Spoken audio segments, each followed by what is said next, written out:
ubu dufite ibibazo byinshi byugarije abana biterwa n'ibiyobyabwenge.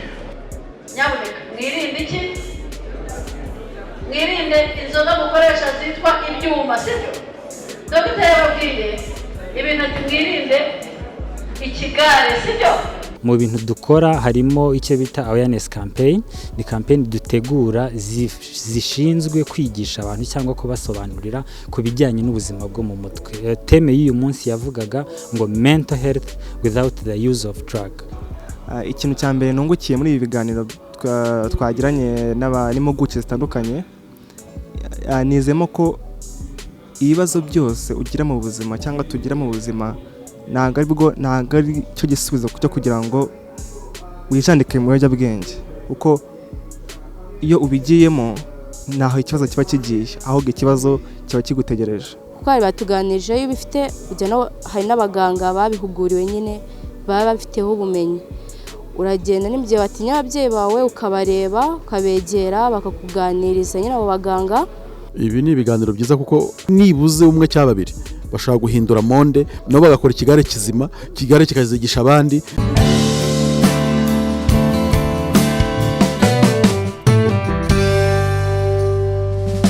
Nitwa Nshimyumuremyi Vedaste, nkaba ndi legal representative w'umuryango bita Bohoka Tuganire. Ni umuryango ufite intego yuko uharanira ko umuryango nyarwanda ubaho uzira amakimbirane n'agahinda gakabije, kuko twasanze muri iyi minsi hari ikibazo abanyarwanda basigaye bafite benshi, bagira ikibazo cy'agahinda gakabije, ugasanga ntibabisobanukiwe, ntiyasobanukiwe ko ikibazo afite ari indwara yitwa depression. Kubijyanye n'ubuzima bwo mu mutwe ni ibintu bifite ingaruka nyinshi cyane ku bana. Ubu ndabijyanisha no gufata ibiyobyabwenge wenda kuko nabyo turiho cyane kuri isi y'uyu munsi. Ubu dufite ibibazo byinshi byugarije abana biterwa n'ibiyobyabwenge.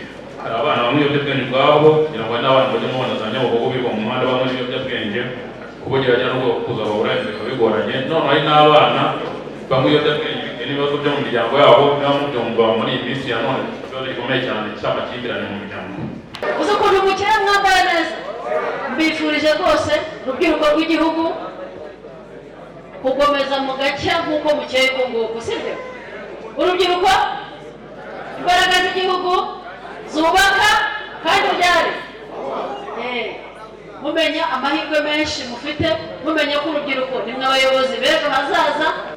Nyamuneka mwirinde iki? Mwirinde inzoga mukoresha zitwa ibyuma, sibyo? Dogiteri yababwiye ibintu ati mwirinde ikigare, sibyo? Mwirinde ikigare. Nushaka kuba umuntu udafite umumaro uzabigeraho, ariko nushaka kuba umuntu ufite intumbero iri imbere, sibyo se muzaba muha diregiteri. Umuyobozi w'ikigo ni mwebwe, abandi bafande ni bande, sibyo mwese? N'abadogiteri, ibintu byose byiza. Igikorwa turi uyu munsi ni igikorwa cy'ubukangurambaga. Mu bintu dukora harimo icyo bita awareness campaign. Ni campaign dutegura zishinzwe kwigisha abantu cyangwa kubasobanurira ku bijyanye n'ubuzima bwo mu mutwe. Teme y'uyu munsi yavugaga ngo mental health without the use of drug. Ni ukuvuga bwa buzima bwo mu mutwe hari ukuntu ushiduka byakurenze wowe ukisanga uriho urakoresha ibiyobyabwenge. Rero twaje gukangurira urubyiruko kubigisha ko bagomba kwiyitaho, bakita kuri bwa buzima bwabo bwo mu mutwe, ariko birinda gukoresha ibiyobyabwenge bibicira ejo hazaza. Mwakoze.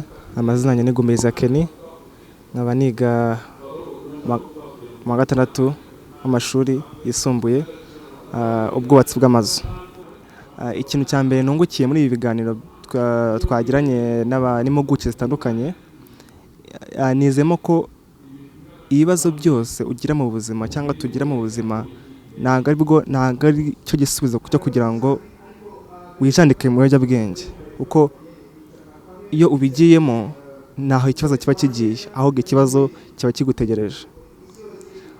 Kugira ngo ugire ubuzima bwiza butazira ibiyobyabwenge muri rusange, ni ukugira ngo utwitekerezeho, umenye intumbero yawe, umenye icyo ushaka mu buzima bwawe, ugire intego, kuko ibiyobyabwenge hanze aha ngaha birica kandi ntacyo bikemura ku buzima bwawe. Ikindi kintu nize muri ibi biganiro nize ko indwara zo mu mutwe zigira ibyiciro byinshi bitandukanye, harimo n'agahinda gakabije ariko twita depression, ndetse n'ubundi burwayi bwo mu mutwe bugiye butandukanye tugira mu buzima bwa buri munsi ahubwo tutazi ko twe tugira. Dukeneye ubukangurambaga ku bayobozi ndetse n'abaganga bifitiye ubwo bushobozi. Kandi ikindi bagiye badufasha cyane, batwemereye ko bazaza ku kigo cyacu tugakora ibindi biganiro by'ama-club, tugashinga ama-clubs ashinzwe kuganiriza abanyeshuri, tukumva imitekerereze yabo ndetse tukajya dusangira n'ibitekerezo, kuko urubyiruko ahangaha rwinshi abenshi usanga bafite iryo hungabana ahubwo batabashije kubona aho babisangiza nabo ngo baganire izo mpuguke, kuko hanze ahangaha kugira ngo n'impuguke ni ukujya kwa muganga, abatherapist ukabishyura kugira ngo ubashe kubona izo nama zabo. Nk'urubyiruko kugira ngo tuzabone umuntu twizera, twirekure, tuganire ku bibazo biri personal byacu by'ubuzima bwacu, biba bigoye cyane, kuba usanga iyo tuganiriza inshuti zacu, ababyeyi, abarezi, usanga baduseka batubwira ati ntacyo tuzimarira mu buzima, kwa ko dufata ibyo biyobyabwenge batazi impamvu yihishe inyuma yo kugira ngo dukoreshe, cyangwa bamwe namwe bakoresha ibyo biyobyabwenge. Ubu usanga bafite ibyo bibazo by'imiryango, ibyo bagiye babamo, izo ndwara zidakira zo mu mubiri baba baragize, bigatuma bumva ko nta bundi buzima bw'ejo hazaza bafite, bityo bakumva ko igisubizo cyonyine gihari ari ukugira ngo biyibagize akahoro ndetse n'agahinda k'ako kanya, bakijanika mu biyobyabwenge. Bityo rero tukumva ko nta nshuti tugira cyangwa nta bantu ba hafi twabasha kuganiriza kugira ngo batwumve neza ndetse babashe kudusobanurira, batugire n'inama kuri ubwo buzima twaba tubayemo aka kanya. Bityo rero twakumva ko impuguke cyangwa abatherapist baza mu kigo byibuze bakazatuganiriza, natwe tubagisha inama kuri ubwo buzima, bituma twumva ko dufite icyizere cy'ejo hazaza, tutarenze kuzabibona ingaruka zarabaye nyinshi, bararenzwe aho bajya muri za rehab kugira ngo bakamure ibyo biyobyabwenge, kandi hari abayobozi ndetse n'abatherapist bashobora kumva ibyo bibazo byacu bakatuganiriza hakiri kare kugira ngo tubashe kwikumira hakiri kare. Murakoze, ni Mutesi Agnes, ni Level 3 Electrical Technology. Kuba batwegereye bakaduha biriya biganiro ni byiza cyane, byagize byinshi bitwunguraho natwe. Kuba wagira ikibazo ntago ari byiza ko wafata umwanzuro wo ugafata decision ukavuga ati ngiye kujya mu kwifashisha ayo matabi cyangwa se inzoga. Ni umwanya ahubwo wo kwitekerezaho, kuba utabona ababyeyi bawe ngo baganirize kuri icyo kibazo cyangwa inshuti zawe zindi, ntago aho gufata decision ngo ukore ibyo bindi, ahubwo ufata time yawe kwitekerezaho nyine, ukamenya wowe ubwawe ku giti cyawe uko umeze nyine. Hagiye rimwe na rimwe tugira inshuti mbi, ugasanga inshuti yawe niyo ahubwo ikoheje, uhuye n'icyo kibazo utari ugifite cyane, ahubwo ugasanga noneho biriyongereye cyane. Ariko iyo ufashe time ukimenya, waba ufite n'icyo kibazo nyine, kuko hari batuganirije iyo bifite, hari n'abaganga babihuguriwe nyine baba bafiteho ubumenyi. Uragenda n'igihe watinya ababyeyi bawe ukabareba, ukabegera, bakakuganiriza nyine abo baganga, bakagira icyo bagufashaho nabo. Ariko kuba twizemo byinshi byo twabyizemo, twabonye ko bitwicira ejo hazaza heza, ugasanga ejo wari ufite ukuntu uzaba umeze, ariko kubera ko wabigiyemo wabaye imbata yabyo, byakubasa, ugasanga future yawe igize ikindi kintu ibaho nyine, ugasanga aho washakaga kwigira cyangwa impumbero wari ufite ntabwo zigezeho nyine, zirangiritse kubera bya biyobyabwenge. Nitwa Haragirimana Claver, umuyobozi w'umuryango nyarwanda ufasha abantu bafite ibibazo byo mu mutwe hano muri iki gihugu. Dukorana na Minisiteri y'Ubuzima n'ikigo RBC. Nizi bijyanye n'icyo alternative therapy n'ubufasha abantu bafite ibibazo byo mu mutwe ariko bakoresheje amagambo. Urubyiruko ni umubare munini cyane, 60 hafi kwijana statistique. Ntago ari ndera, ni abo nge nakira muri association baba barivurije indera ariko bagize ingaruka nk'ibiyobyabwenge, bakeneye support. 60% bwabo nakira usanga ari urubyiruko, kuko nibo batabasha kwakira impinduka. Buryo urubyiruko ruba rufite amarangamutima yihuse, kwakira impinduka birabagora cyane. donc niba haje covid urubyiruko ruri sensible cyane, donc ntago ari abantu bashaka gufata umwanya wo gutekereza ku mpinduka no ku bibazo, ahubwo bahita baba touched, bahita babatushe n'ikibazo, ugasanga ako kanya bahise bagira ubuzima bwo mu mutwe bwangiritse.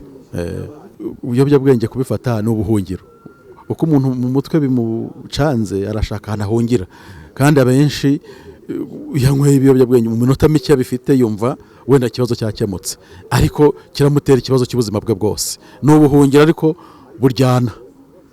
Ibi ni ibiganiro byiza kuko ikigaragara cyo urubyiruko n'abana baba bagifite ubwonko buri fresh, si bose ariko ntihabura bake bafashwa, nibuze bahita babona ko bari barayobye, nibuze umwe cyangwa babiri bashobora guhindura monde nabo bagakora ikigare kizima, ikigare kikazigisha abandi. Ntabwo navuga ngo akanya barahindutse, ariko buri wese aragenda ryamatekereze, arebe ibyo akora, arebe ibyavuzwe. Hari igihe agira gutya akajya kwibona akisanga yahindutse, nawe nta ruhare yabigizemo bitewe nuko umutima nama yagumye kurwana nawo. Nagira ngo nkangurira abanyarwanda, munyarwanda aho waba uri hose, igihe watangiye kwiyumvamo ko mu mutwe cyangwa se intekerezo zawe hari ibintu uriho urarwana nabyo bikuremereye, shaka uko wegera abaganga babihugukiwe bazi imitekerereze. Icyo gihe bagufashe, nibasanga ari depression wari ufite, biba byiza iyo ukurikiranwa hakiri kare bitararenga inkombe. Murakoze.